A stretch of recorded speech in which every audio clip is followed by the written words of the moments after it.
The Department of Education in Florida says it is rejecting a new advanced placement course on African American studies to be offered to high schools in the state.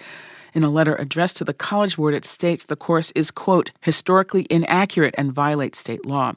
Now, it's not clear exactly which law, but last year, Governor Ron DeSantis signed something called the Stop Wrongs to Our Kids and Employees, or Stop Woke Act.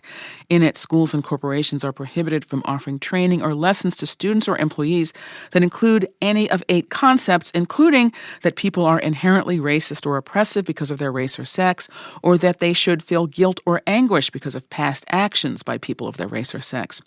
In a statement to NPR, the College Board says the course is still being piloted, a process that takes several years, and it's still collecting feedback from teachers and policymakers just as it would for any other AP course, and that it will publicly release the updated framework when it is completed.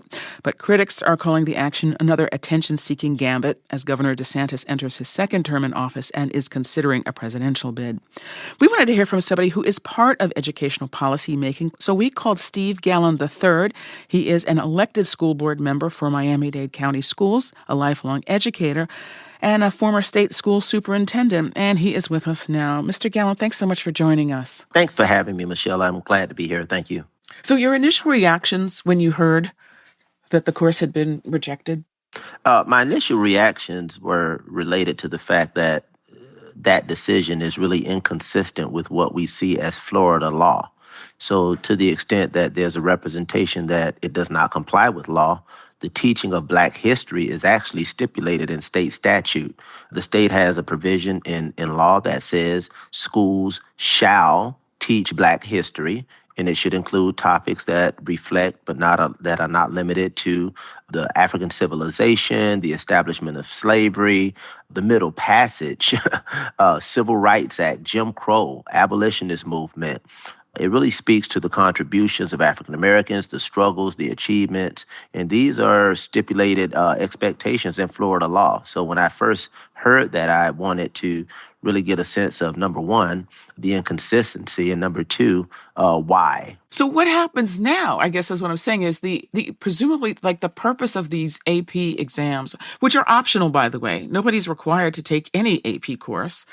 They are offered, as I understand it, to allow students to demonstrate a level of mastery over specific subjects that is deemed as attractive to colleges, and or it allows students to kind of get college credits in advance so that they can accelerate their higher education. So I'm not going to ask you to speculate about what they do, but it does seem like this is part of a whole political kind of movement to regulate or to object to things that some people find uncomfortable. And so then I'm just interested, like, what do you as an educator do in that environment?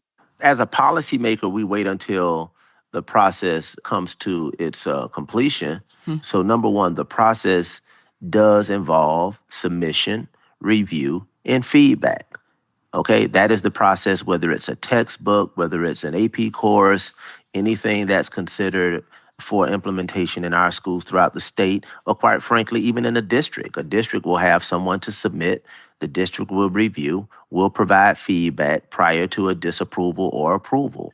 Now, the rejection made the headlines, but the subsequent revision and approval went unnoticed or unreported on. I see what you're saying. So a lot of time, if you want to make a public statement for whatever reasons, whatever your reasons are, I don't want to speculate, okay? But I think it's enough of some level of consistency around how these messages have been coming out, who these messages play to, and what policy positions that have been articulated that they align with.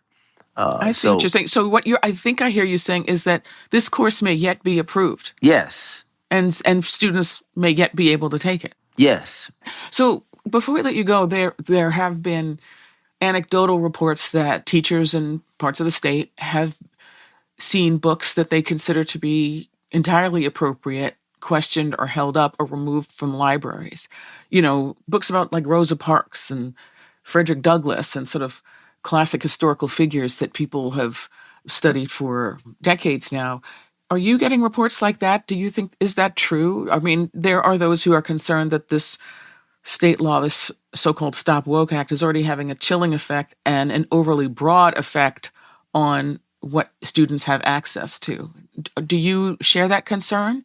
Yeah, I share that concern, and I indicated earlier that teachers do walk a fine line more so than they have in the past, and more so than they were expected to do in the four corners of a classroom that really speaks to the epicenter of academic freedom.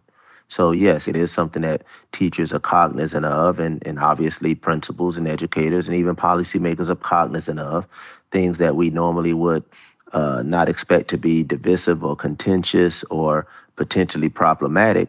You have to kind of think twice about it right now in the climate that we're in.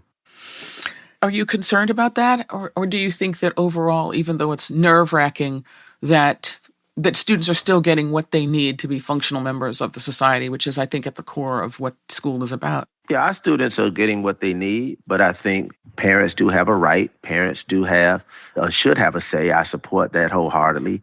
Parents have a choice, but I think we have to balance that with what education has been reflected and what we consider the experts in the field should be able to do. So I've known education to be the epicenter of academic freedom, the epicenter of democracy, and the final frontier of where we can safely exchange ideas, whether we agree or disagree, but that we utilize education and our differences and information, and that knowledge becomes a bridge to understanding. And so when we speak to Black history or African American history, it's not something that's restricted to Black students. It is something that each and every one of us should have access to, because that builds our ability to understand each other moving forward. That was Steve Gallon III. He is an educator and an elected school board member for Miami-Dade County Schools. Mr. Gallon, thanks so much for joining us. I do hope we'll talk again. My pleasure. Thank you, and have a great day. Thank you so much.